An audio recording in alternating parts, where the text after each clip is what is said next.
Y bueno, pues como todos ustedes saben, las ciudades han sido planificadas y diseñadas por hombres y para los hombres, pero esta visión pues definitivamente ya no es viable. Tan solo en nuestro país la mitad de la población está conformada por mujeres y definitivamente la participación de las mujeres en el diseño de las ciudades es indispensable para garantizar y elevar su calidad de vida, garantizar la calidad de vida de las mujeres.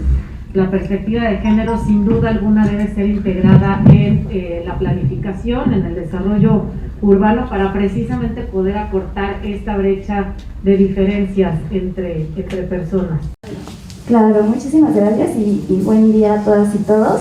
Es un gusto estar aquí, compartir este panel con personas tan interesantes que seguro vamos a tener un diálogo muy rico.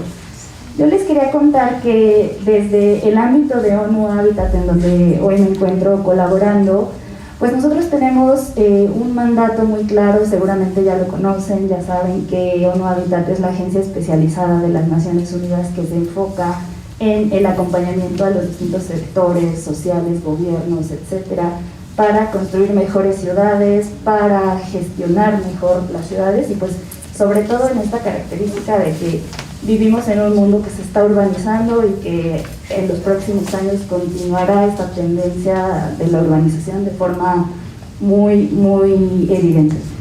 Y en este tema de la urbanización constante, pues el desarrollo urbano no solo tiene un impacto en las ciudades per se, sino en todo el territorio, ¿no?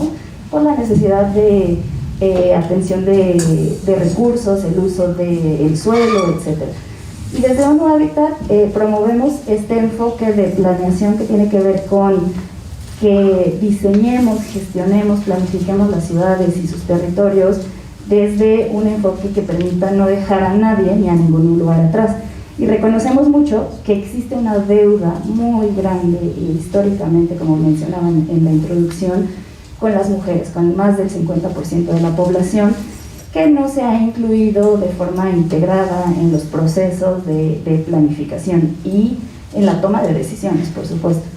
Entonces, en este afán, en este ejercicio de no dejar a nadie ni a ningún lugar atrás, que es nuestro principio fundamental, pues en definitiva encontramos que los procesos de planificación y estas gestiones interinstitucionales, estas alianzas, estas redes que desde ONU Habitat buscamos promover son fundamentales, son esenciales y agradecemos mucho estar formando parte del diálogo.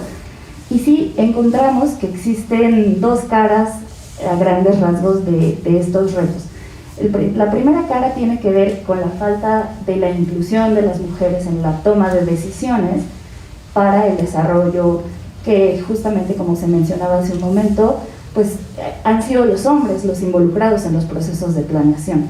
Pero también tiene que ver con que ahora que estamos buscando esta transformación, estos ejercicios de visibilizar realmente que las mujeres tenemos una voz, un papel y necesidades en el espacio urbano, pues necesitamos abrir canales también en el sentido de la población en general, ¿no? ¿Cómo es que las personas, las mujeres que el día a día nos desplazamos a realizar nuestras labores, a realizar nuestras actividades de cuidado, nuestras actividades de gestión, de hogar, etcétera, podemos alzar la voz para ser escuchadas en las necesidades que tenemos y que estas necesidades se transmitan y a su vez hacia planes y proyectos que nos beneficien y que nos permitan alcanzar la igualdad.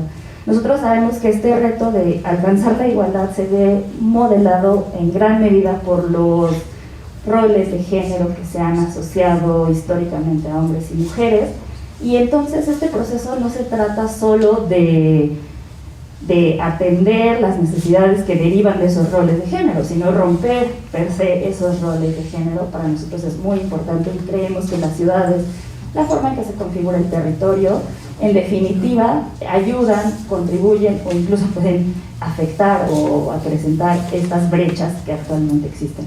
Entonces yo quería en este primer momento de planteamientos iniciar por eso, por observar que estamos ante un momento muy crítico y muy importante en el que nos estamos ya sensibilizando mucha gente. Ayer lo vimos en la marcha del 8 de marzo. Las mujeres estamos tomando un rol y un papel muy activo, pero no es suficiente y necesitamos seguir generando estos espacios. Y además, a partir del año 2020, pues se ha presentado un cambio de rumbo a nivel global que en definitiva nos pone muchos más retos. Sabíamos que el reto de la brecha, de la desigualdad ya existía y que la misma Agenda 2030 para el Desarrollo Sostenible la pone al centro como una meta a alcanzar en el año 2030, pero con el surgimiento de la pandemia, de la crisis que se vino derivada de ella, esto se ha presentado y ahora nos encontramos ante un momento pues mucho más crítico de reflexión y de necesidad de acrecentar nuestras acciones, ¿no? Desde justamente este enfoque creemos que estos espacios, el diálogo, la generación de alianzas es fundamental y además la sensibilización. Entonces yo justo agradezco mucho que como ONU Habitat, institución internacional, estemos presentes en este diálogo porque, como se decía hace un momento, las ciudades están dando importantes pasos. Las personas que están a cargo de la gestión de las ciudades están dando muy importantes pasos y pueden compartirlos, pueden aprender, una ciudad puede aprender de otra, y en estos procesos la verdad es que me ha tocado estar muy presente. Creo que es algo muy rico, algo muy interesante que las ciudades, las gestiones de distintos ámbitos territoriales, en México principalmente, pero también a nivel global, se puedan nutrir entre sí y compartir ejemplos, casos, retos, problemáticas.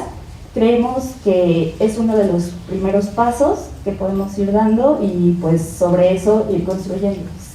Yo creo que en la siguiente ronda que tendremos ya podremos ir discutiendo algunos casos muy específicos, pero bueno, por ahora ese era mi primer planteamiento.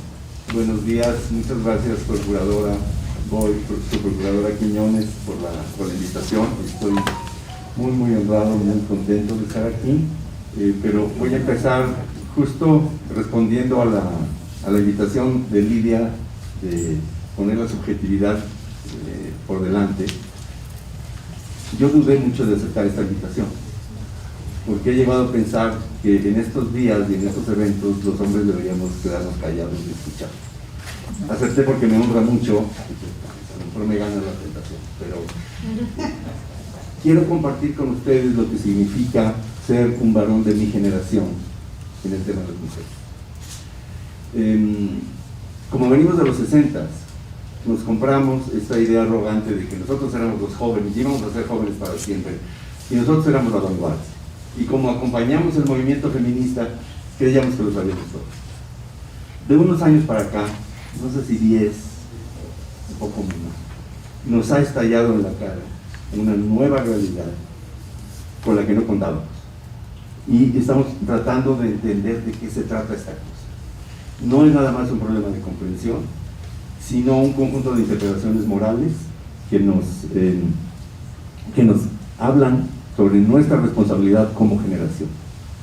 Y yo he llegado a pensar que más allá de la solidaridad y de la buena onda que los varones debemos al movimiento feminista, tenemos que elaborar una culpa histórica.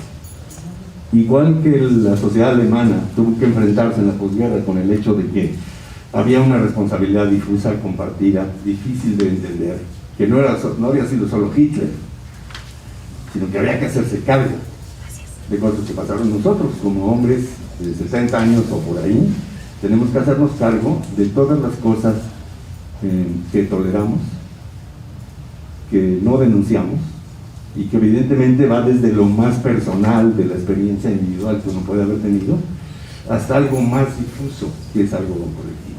Crean que es duro decirlo aquí, pero yo creo que a los hombres nos toca asumir esa responsabilidad de que hay una culpa histórica y que no tengo la menor idea cómo se procesa, qué significado político tiene, pero que es algo que tenemos que enfrentar, porque digamos, si uno se pone a pensar en la cantidad de colegas acosadores en las universidades,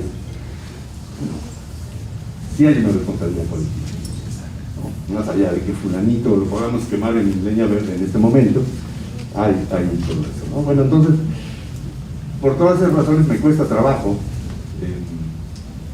digamos, aparecer en un evento como este como si nada, ¿no?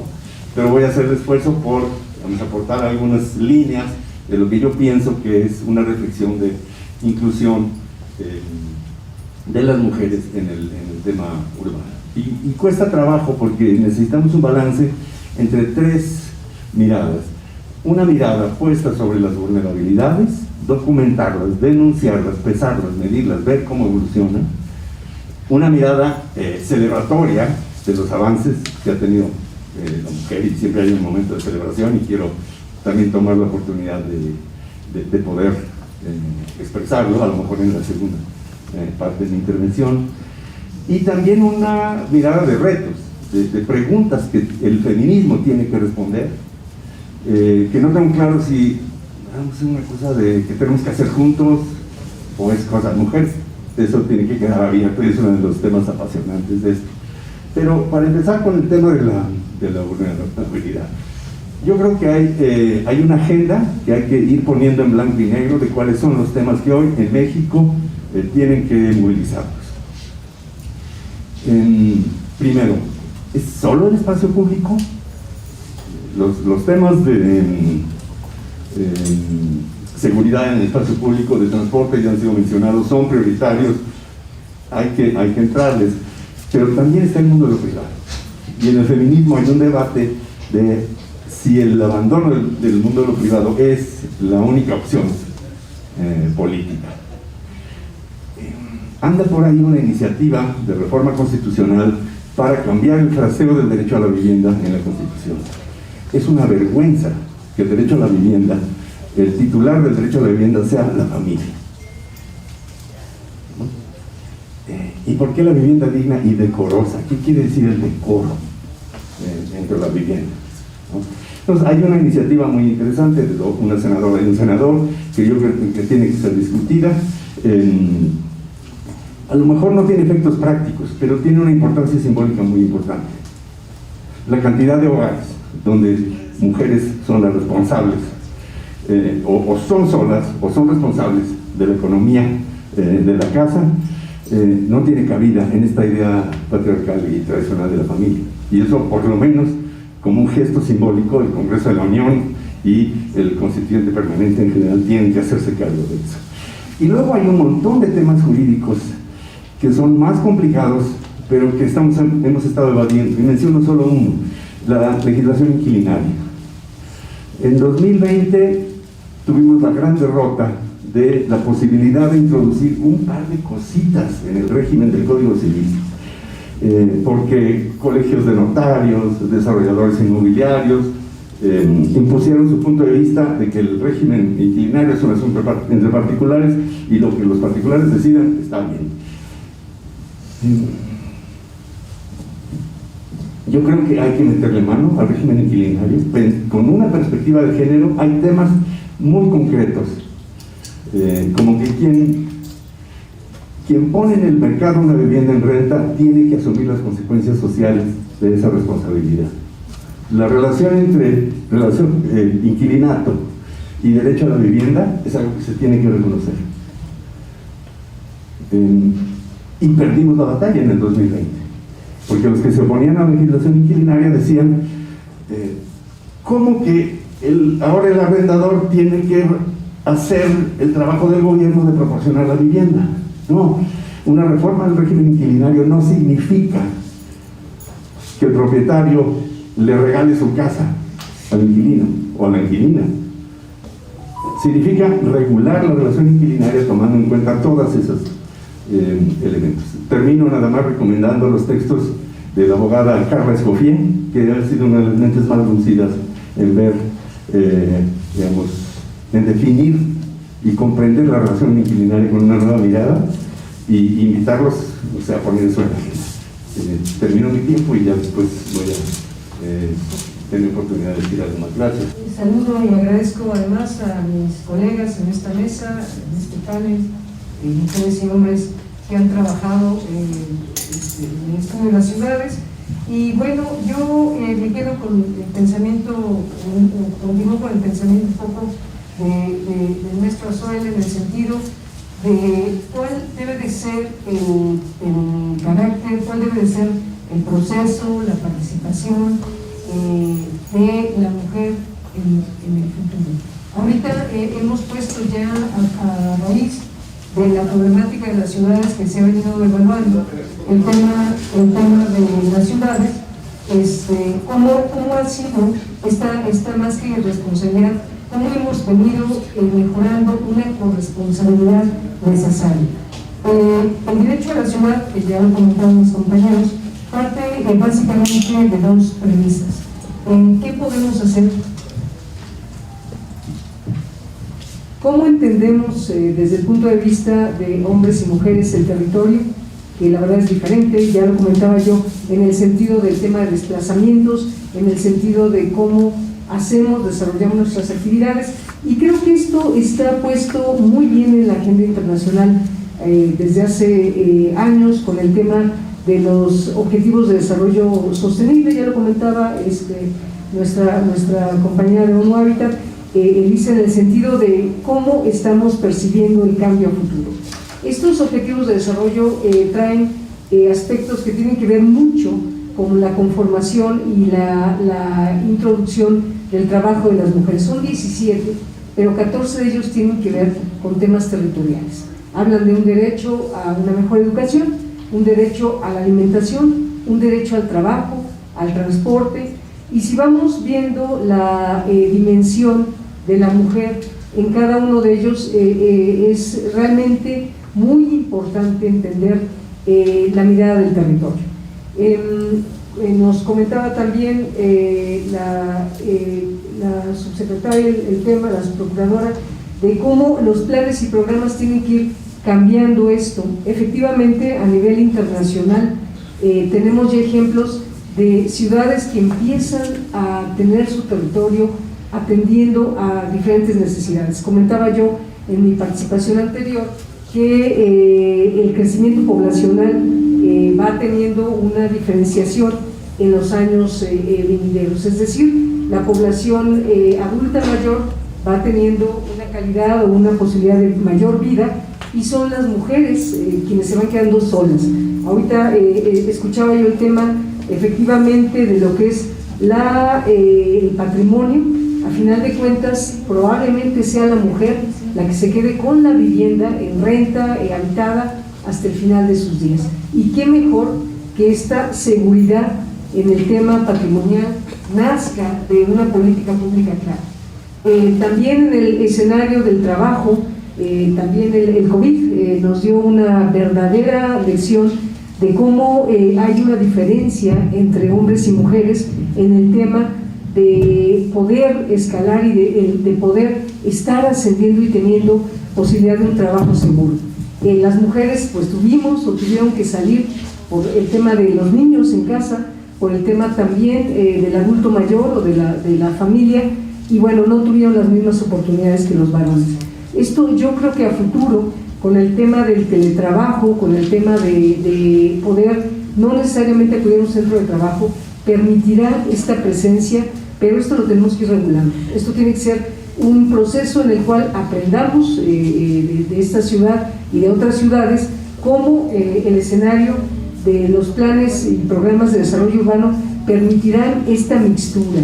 Un error histórico y además un pensamiento que yo diría, como bien comentaba aquí Antonio, tiene que ver con un pensamiento de los varones, es que las ciudades fueran monofuncionales. Esto no ha servido, no ha ayudado, y ahorita la necesidad que tenemos de un crecimiento mixto es evidente. No podemos estar desplazándonos desde el Estado de México o hacia el Estado de México con 3 o 4 horas de transporte, o bien teniendo esta necesidad de acudir a una educación, un centro de salud con esta distancia. Entonces, a futuro, la intención o la atención de los programas debe de ser en esta posibilidad de involucrar más allá usos de suelo mixtos, y que el equipamiento, los servicios sean parte de la estructura o regresen, como era antes en los 80, 70, como una parte muy importante de la estructura de las ciudades.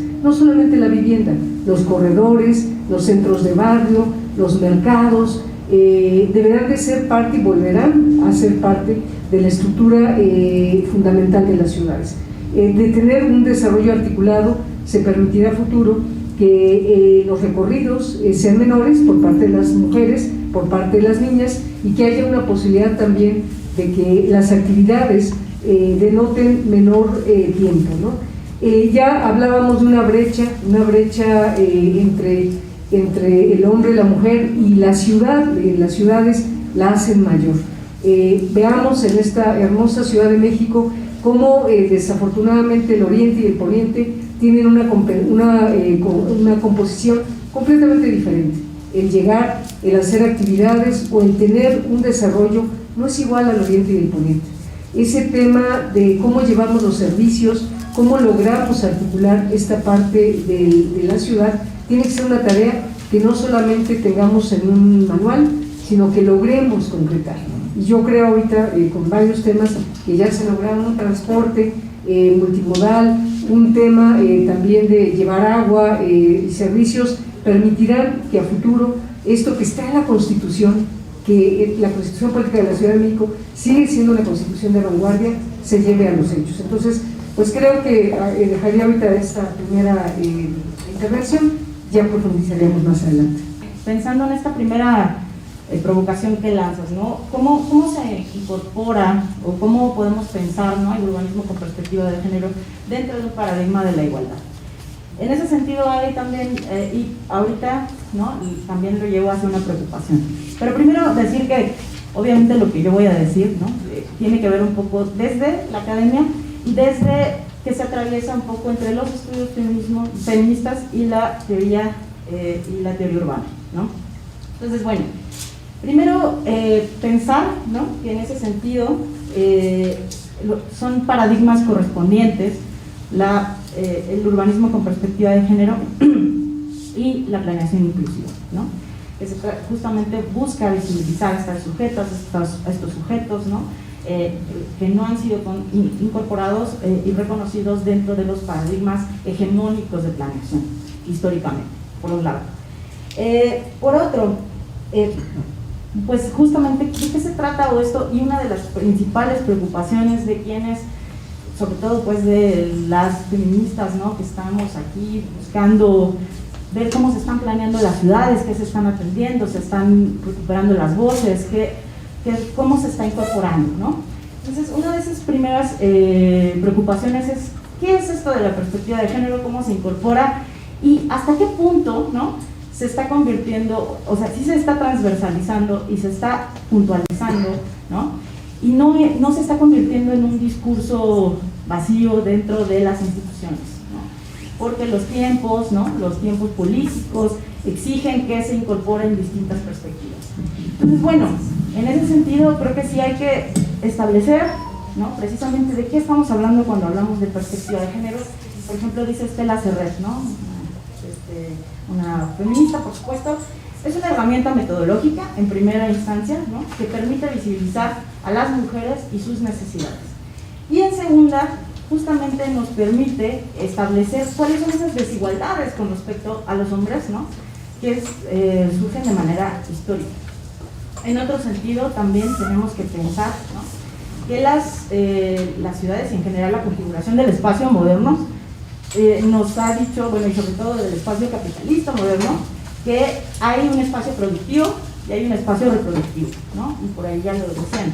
En ese sentido, ese espacio reproductivo al que se confinó a las mujeres, ¿no?, también tiene que ver con otra serie de sujetos, ¿no?, en la historia, como los niños, como los ancianos, y que solo ahora, con algunas perspectivas y conceptos, como la movilidad del cuidado, por ejemplo, que ya lo mencionaba la curadora, ¿no?, se está recuperando. En ese sentido,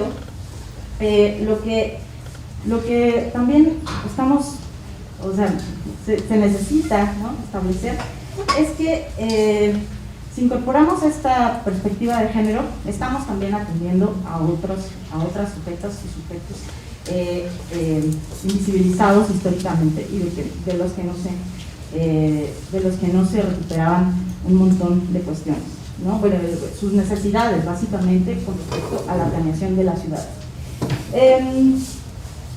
Ahora, también, sí, creo que sí tenemos que apuntar y pensar que hay una perspectiva o una propuesta epistémica en lo que se refiere al urbanismo con perspectiva de género y al urbanismo feminista. Ahorita me gustaría, justo, es una discusión, pero no son lo mismo, ¿no? En un sentido, el urbanismo con perspectiva de género tiene una tradición anclada en el gender mainstreaming de principios de los años 90, que es esta transversalización de la perspectiva de género, ¿no? Para crear políticas de la igualdad. Y en otro sentido hay una perspectiva un poco más crítica sobre qué es el urbanismo feminista y que tiene que ver no solo con esta sensibilización que ya habían presentado por acá, ¿no? Sino que es también cómo se recupera esa voz de las mujeres, ¿no? Cómo se incorpora a esas mujeres a la toma de decisiones, cómo se incorporan la visión, los datos desagregados, cómo se leen esos datos, ¿no? Cómo se incorporan esas necesidades. Y entonces necesitamos como encontrar ese balance, ese balance en estas dos perspectivas. Pero algo muy importante es, no solamente, y creo que ya se dan cuenta de que hay dos movimientos en estas dos perspectivas del urbanismo que incorpora a las mujeres, en el de la perspectiva de género y el urbanismo feminista, que uno es un poco más de arriba hacia abajo y otro es un poco más de abajo hacia arriba, ¿no?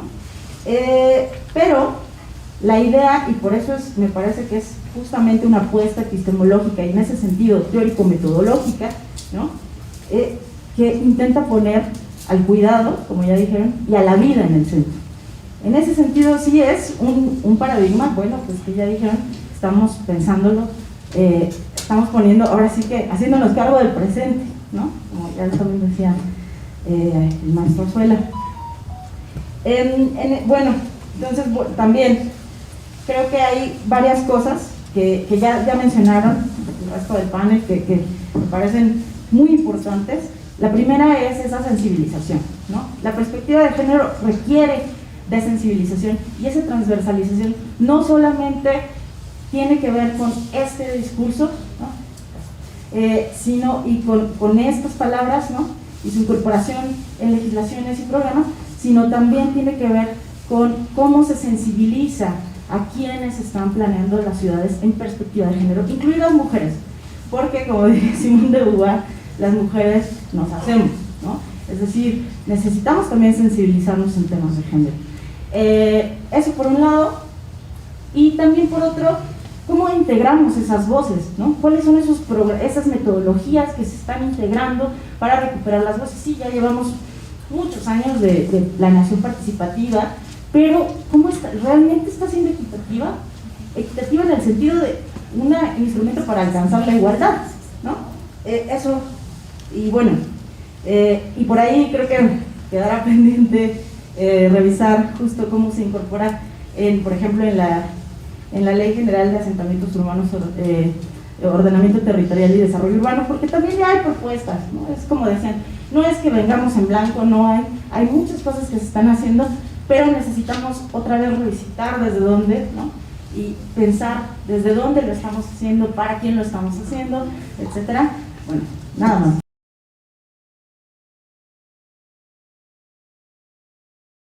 Y les invitamos a los presentes a formular sus preguntas, también en línea. Pueden, por favor, compartirnos sus preguntas o comentarios. Yo mientras me arranco con algunos para aprovechar esta inercia que ya nos dejó la maestra Erika. En cuanto a, por ejemplo, si nos puede compartir qué es lo que se ha vivido en los últimos años en la Facultad de Arquitectura de la Universidad Nacional Autónoma de México, por ejemplo, con su lucha y con qué tipo de espacios se han logrado y cómo consideras que impacta esto en el campo de la planeación, cómo irrumpió el feminismo en el área. Si nos puedes compartir, justo a quienes quizás no están tan involucrados en la academia. Guardo ahí la pregunta mientras volteo a ver si hay manos levantadas para cualquier intervención. Muchas gracias y podemos compartir el micrófono acá adelante, por favor. Y bueno, también una pregunta para el doctor Azuela, que quizás es la pregunta fácil y de respuesta ambigua de cómo influyen las leyes la inclusión, ¿no? Y a qué ritmo las demandas de los movimientos sociales se incorporan en estos ajustes al marco normativo. Por ahí el micrófono. Hablar de género es hablar de un proceso que empieza desde lo personal, pasa a ser político y luego empieza a ser inclusivo, ¿no? Lo que mencionaba el doctor, o sea, ¿cómo empezamos a incluir si nosotras todavía tenemos como este conflicto personal en cuanto a todas las violencias que vivimos en el día a día, ¿no?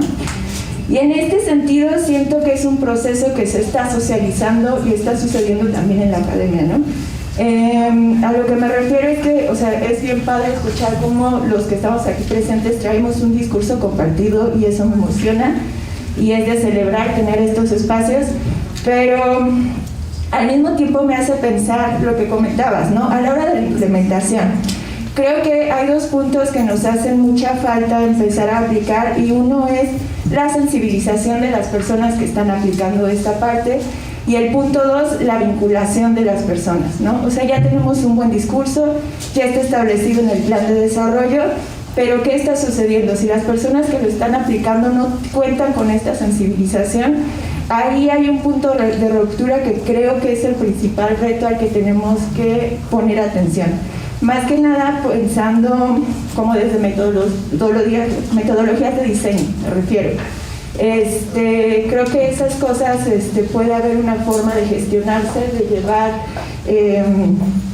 no sé, acuerdos, protocolos, en las que terminemos siendo de verdad intérpretes de las personas que viven en la ciudad, ¿no? Ahí hay un punto que creo que es un reto importante de señalar y establecer el cómo, ¿no? Ya está el plan de desarrollo, pero nos falta pasar ese discurso, y digo nos porque creo que es un proceso personal que estamos socializando y pues es una invitación a empezar a poner el dedo en ese renglón, ¿no? Más que nada. Leo la pregunta de Mónica Ledón, quien nos pregunta cuáles son esas ciudades vanguardistas en los temas que mencionaba la urbanista Gabriela. Muchas gracias. Pues, digamos, sí hay una irrupción en primera instancia por la temática, ¿no? Desde hace más o menos 8 años, justo este concepto del urbanismo feminista, pregonizado por urbanistas y arquitectas catalanas y argentinas, ha entrado en la academia, ¿no? Ha tenido buen recibimiento y por supuesto eso, o sea, ahora se lee un poco más en las escuelas, bueno, en la escuela de la Universidad Nacional Autónoma de México, en la licenciatura en urbanismo. Claro, y con los últimos dos paros estudiantiles de 2018 y 2021 respectivamente, se incorporaron asignaturas con perspectiva de género, ¿no? Ciudades no androcéntricas y, por otro lado, perspectiva de género en la formación profesional de arquitectas, diseñadoras industriales, urbanistas, paisajistas, ¿no? Entonces, y es obligatoria, además, tienen que pasarla los y las alumnas, ¿no? Entonces, en ese sentido, parte de esa primera educación, de esa pues, línea curricular, ¿no? Y de esa sensibilización, quiero pensar, se está haciendo. De manera que pensemos que van a salir arquitectos, arquitectas, paisajistas, diseñadoras y diseñadoras industriales con una nueva visión, ¿no? En ese sentido, porque sabemos que al final de cuentas lo que se hace, bueno, pues es formar cuadros disciplinares, ¿no? Y al final van a ser estas personas, estos alumnos y alumnas, quienes van a estar más adelante en la toma de decisiones, ¿no? En los foros, entonces esperemos que tengamos una perspectiva distinta dentro de varios años. Pero no solo es de ellos, como ya dijo el doctor Ajuela, ¿no? También nos corresponde a nosotros, bueno, particularmente a mí como profesora, pues eso, ¿qué estamos haciendo? ¿Cómo nos estamos formando? ¿Cómo estamos incorporando esas nuevas exigencias, ¿no? Que además son exigencias del estudiantado, ¿no? Particularmente de las alumnas, pero pues también de los alumnos, ¿no? Entonces, justo es un signo de los tiempos y una deuda. Entonces, cómo nos estamos haciendo cargo. Y pues eso, yo creo y veo positivamente que en los años venideros pues va a impactar, ¿no?, en nuestra forma de leer las ciudades, de planificar las ciudades, de estudiar las ciudades. Primero comentar o reflexionar sobre lo que comentaba Citlali, que efectivamente hay un conflicto personal, yo creo que en todas, y el tema de cómo vamos a abordar esto debe de ser un tema que empiece desde la familia. Yo estoy convencida de que parte de la educación, de nuestra educación, tendrá que venir también con cambios en la familia, y que las ciudades inteligentes van a ser más bien de la inteligencia de las comunidades. Pero bueno, respecto a cuáles son esas ciudades, hay múltiples ejemplos a nivel nacional e internacional. Nosotros estamos siguiendo, por ejemplo, el tema de ciudades como Medellín, Bogotá, que han hecho cambios estupendos en el tema de transformaciones de regeneración urbana social, y que van de la mano además con una visión y un programa de mujeres, y es hecho por mujeres, ¿no? En el caso de Medellín, el transporte público, los espacios públicos, la vivienda asequible, que le llaman de otra manera, pero bueno, la vivienda social está y es hecha o diseñada por mujeres, o está cuando menos empezada o analizada por mujeres. En el caso de Curitiba, que es una ciudad de la cual la Ciudad de México ha tenido que aprender mucho, transporte público, las mujeres o el proceso de desarrollo de las ciudades tiene emprendimientos sociales en donde también hay una participación desde la comunidad muy interesante. Se toman decisiones, digamos, en donde las ciudades están atendiendo procesos sociales principales. Entonces, habría una lista muy, muy interesante. En México, podemos hablar, por ejemplo, de San Miguel Allende, que ha sido una ciudad en donde se ha buscado que el adulto mayor, porque además hay muchos adultos mayores, puedan estar caminando. Interesa mucho que vivan en el espacio público, y se está haciendo una gran sesión, un gran esfuerzo para que los gobiernos estén teniendo esta intervención, y que la política pública tenga que ver con estos cambios y transformaciones. León, Guanajuato, que hace poco estuve, hay recuperaciones también de ríos, de espacios públicos en Querétaro. En fin, creo que habrá una mesa en específico para esto. Yo no estoy invitada, pero escucharé. Y bueno, ya nada más decir ahí que tenemos Tijuana, por ejemplo, que ha sido una cosa impresionante. Estuve hace poco, y bueno, están haciendo proyectos pequeños, pero también con un tema de inclusión muy interesante, en donde lo importante es que las mujeres puedan caminar por senderos, puedan ir de zonas de trabajo a zonas de descanso, pero con una seguridad en el caminamiento. Entonces, bueno, habría muchos ejemplos, ahorita dejaría esos de momento. Gracias. Muchísimas gracias. Urbanista, comparto la pregunta de Marisol Romero para nuestros dos panelistas pendientes. Nos manda saludos y felicitaciones, y le gustaría ahondar en el tema del derecho a la vivienda y la agenda feminista. ¿Qué hace falta en las políticas públicas y la legislación en la materia para avanzar en una agenda urbana inclusiva? Adelante, doctor. Bueno, voy a tratar de sintetizar en una respuesta comentarios a dos preguntas. La que hacía línea sobre ¿cómo incluyen las leyes el tema de la inclusión? Y esta última que hace Marisol Romero. En las leyes, en los enunciados jurídicos, hay dos tipos de enunciados. Los que tienen una función exclusivamente simbólica, y los que tienen que ver con mecanismos en donde hay consecuencias. A veces decimos que la retórica de la ley es letra muerta, y que ¿qué importa? Bueno, es que importa que la Constitución hable de la familia y no de la persona. Eso tiene un valor simbólico. Entonces, aunque no tenga consecuencias prácticas, y hay que estar conscientes de que no tiene consecuencias prácticas, el valor simbólico tiene una importancia política. Ahora, si nos tomamos en serio la función del derecho, hay que poner atención en cuáles son los mecanismos que están produciendo la exclusión. Y como dice Mariana Valverde, la exclusión la produce los miserables millones de actos administrativos de los que está hecho la vida cotidiana. El contacto de los seres humanos con el derecho siempre tiene que ver con un inspector, con una licencia, con un papelito que me falta. Y eso es un universo tan grande que es difícil de sintetizar. Solo, digamos, la invitación es mirar los problemas jurídicos no desde la heroica visión de que el derecho a la ciudad, de ahí lógicamente se va a desprender algo que algún día va a aterrizar. Esta es una visión ilustrada del siglo XVIII que tenemos que superar. Y hay que empezar desde abajo, con una mirada de realismo jurídico, de ver cuáles son esos mecanismos administrativos que están produciendo la exclusión. Quisiera retomar dos temas generales. Me levantas la mano si me estoy pasando. Un tema de vulnerabilidad que no hemos mencionado es el de la que tiene que ver con la migración. Mujeres migrantes. Desde hace 2 semanas estamos viendo el horrendo espectáculo de una migración ucraniana hacia ciudades europeas.